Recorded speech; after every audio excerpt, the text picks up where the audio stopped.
Alright, so welcome back. Hoping you guys are having a fabulous day here today. In case you didn't already know, we recently finally got some new relics, and it has been a very long time since I actually updated the relic, kind of who to build first, what to go for first, the best relic list, to basically go and just use your mats efficiently and not waste them. Because if you craft a crap relic, why? Why did you craft that crap relic when you could have crafted a god tier relic that could have helped you in some other content and stuff like that? Today, we're going to be talking about that, breaking it down. If you're new to the channel, like and subscribe, helps out a ton. Let's talk about the relics best to kind of worst. I'll mainly go over the ones you should craft, and then I'll give my reasoning for it and what they do to make it super simple. So yeah, let's jump into it. If you're new to the channel, like, subscribe, helps out a ton. Let's have some fun with it.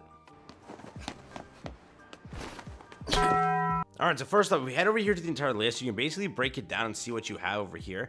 So this is JP, which I don't play JP like that, I play global like that. But basically with it, these are like the relics that you can go and craft. You have this for the bird, this one over here for the deer, and this one over here for Skull and Hottie. I'll start with this one because it's super simple, and I would say it's basically the easiest one to break down, because only a few units, right? First off, with every single category here, you always want to craft the Demonic Beast unit first, because that's going to help you farm more. For example, every single one, Miguel over here, Yorm over here, Thonar over here, they all will give you such an insane boost and such an insane like leverage in clearing out the content that you need it. It's such a stupid idea if you go and just skip it and, you know, build something else first. It's like, hey, let's use logic here. Let me build a relic for the character that's going to help me then in turn get more relics, okay? So for example here, Thonar just recently released, and she released with a pretty freaking spicy relic. What it does is, in Skull and Hottie Demonic Beast battle, when the hero uses a skill, increases allies' ultimate move gauge by 1, and increases all allies' HP-related stats by 10%, up to 4 times, excluding the ultimate move, okay?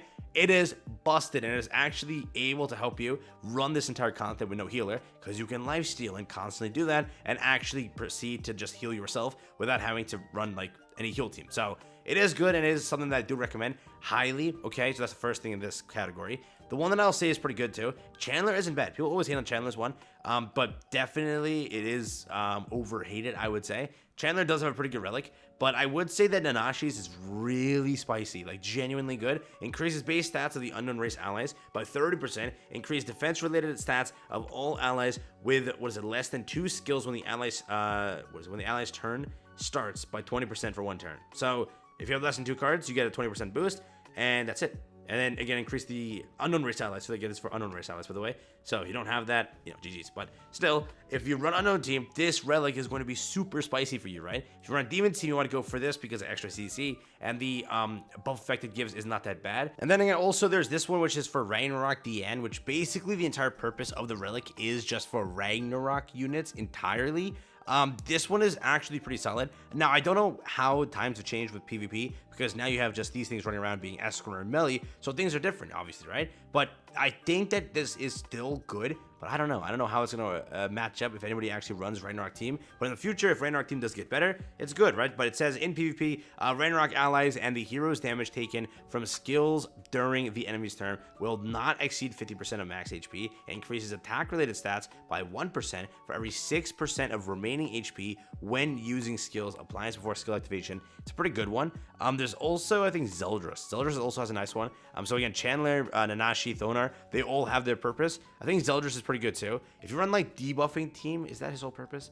What is it? His is decreases debuffed enemies attack related stats by 10% when using skills. So it is actually good to have if you are running like a Merlin team, the new Merlin, right? And if you're running anything like an Infect team, if you're running Demon team basically, right? Can't use him because you have the other Zeldris. But if you're running an Unknown team for the purpose of debuffs and all of that, then it checks out. So depends on what you're running and how the team is and what you formulated. But when they debuff, or they are debuffed, right? It causes them to attack 10% less, which is good. So that's not a bad relic also. But Cusack, I don't know. And the other ones, Scotty's is not bad, but again, you have to pick and choose. So I would aim for those ones. Could be wrong about Scotty. I haven't really like tried hers out, but the other ones are really good. So aim for those ones. For the deer, on this, I think that there are some pretty good ones.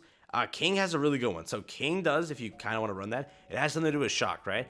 And for him, he's kind of an outdated unit, so I don't know really if you actually run that anymore. With the drop of 2 broken units, maybe skipping some older teams and like getting them shredded is now the new thing.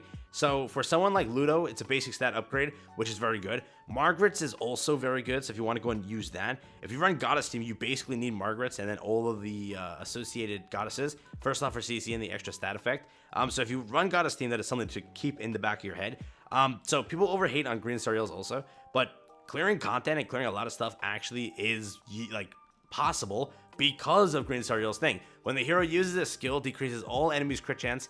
That's just the wrong thing. That's not that. What the hell? It's the relic. Here. This is the relic. When an enemy uses, I read his grace, my bad. But this is the relic. When an enemy uses a skill on the hero, grants an effect that increases the attack by 20% for 1 turn. When inflicting damage to an enemy using skills or counters, recovers HP by 15% of damage dealt. So final boss content and all of that is kind of easy because of that relic. So it is a very good relic. Okay.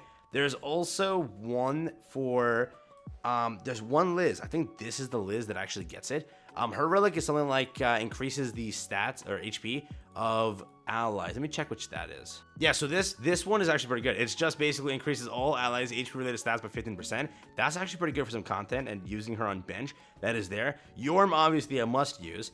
Helbram's like, I guess. Gerhard, okay. Mainly the goddesses, if you're running goddess team, whoever you're running, just get those. Fez King's old one is not that bad either, so there are some pretty solid things in here. Just depends on what team you run. If you don't run these, you really don't need the farm for these. That's basically it. For the bird relics, okay, there's a lot here. First, Rag Bonds isn't bad. It's mainly just for Rag Bond boosting his damage. But if you run Rag Bond teams and you use him as an association, it is always good to have that CC. So you should craft it. Again, not crafting it for the effect per se. You're crafting it so that you can actually go and do stuff in PvP. Otherwise, it's stupid. You know what I mean? So get it. Yeah. This bond really isn't too good. Purg bond, obviously, if you want to run Purg bond's team, you kind of need to use the relic. The relic is actually pretty good, and it's just CC. That's the whole point of it, so you kind of need it. This Lilia, not really too good. This Lilia one over here is actually really good too. So if you run Lilia in PvP, which I think a lot of people actually do, they recently also got her potentially 6/6 of this banner.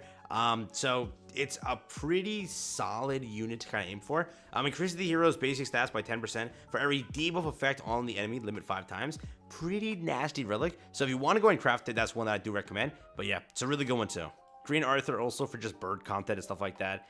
It's not bad, but it's there. Red Arthur is also very, very good. So if you want to go and run this one, again, it's for the whole purpose of running on human team. You'll need it. So keep that in mind. Again, if you run these sort of teams, you kind of need these units. Each one has an effect, and every ounce of CC you get is good. So not just for the effect, and if the effect sucks, right? For example, Rag Bond, don't worry, you have the entire what is it, CC that's giving you. But for his, it's actually pretty good. If the hero survives with HP less than or equal to 20%, removes debuffs from the hero and fully restores HP limit once. So pretty solid one over there too. Easton's really isn't too great. Mono's isn't really too great. Green Escanor, Red Escanor, again, they're outdated units. Unless you're doing it just for like box CC and stuff like that, or GB points rather. That is also the way to go with it. But again, they're not really like too great. Wherever Twigo is, that's also good before I forget that. Escanor has become really outdated. So this is like a defense one where it ignores the defense. Not really, again, too great. So just keep that in mind, that is the case. But yes, next up with Goth over here, his increases allies' basic stats by 1% every time the hero uses a buff or debuff skill. Was it limit 10 times, excludes PvP, deathmatch, debuff, attack skills. Yeah, so I don't think he's that good. It's not really good, but if you want it for CC, it'll just give you CC, and that's the whole point of it. But that's the only point of it. I don't think really it's a great broken relic. Merlin is not bad for her. It's actually pretty good. But again, I don't think people run Merlin like that anymore. If you run Merlin, go and craft this. It's actually a decent relic, but I don't think people run Merlin like that anymore. Easton, it's okay. Next up for Shin, his is also pretty good. I would craft this one. Increases the hero's damage dealt by 50% when attacking debuffed enemies. It's not that bad. It is pretty good overall.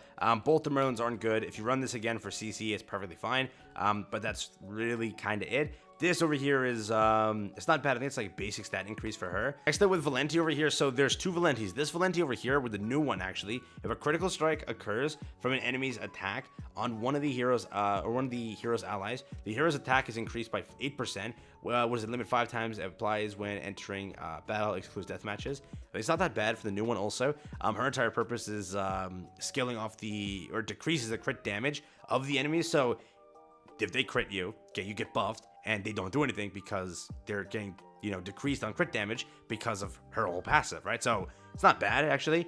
Magilda's a must-have. Okay, you need to craft this. Before crafting anything in this list, you gotta craft this, otherwise, what are you doing? She makes the entire bird a cakewalk, and without it, you're basically suffering in some sort of format, so you need it. For Sigurd over here, in PvP, increases the hero's basic stats by 25% of that of the enemy with the highest CC at the start of the battle. It's not bad. Brunhild's, really, I wouldn't say again. It's, what is it, only one debuff. Can be on the hero, increases attack by 20% when debuffed. Basic one for PvE, it's not that bad, so you can go and run that. You have over here Gother, also the best one of my favorite ones. You gotta go and craft this one. If you run Unknown Team, that's gonna be a very helpful one. Twigon himself kinda needs it too. This is for a CC for Naofumi's team if you want it, because you have to run one of the kills here for the whole purpose.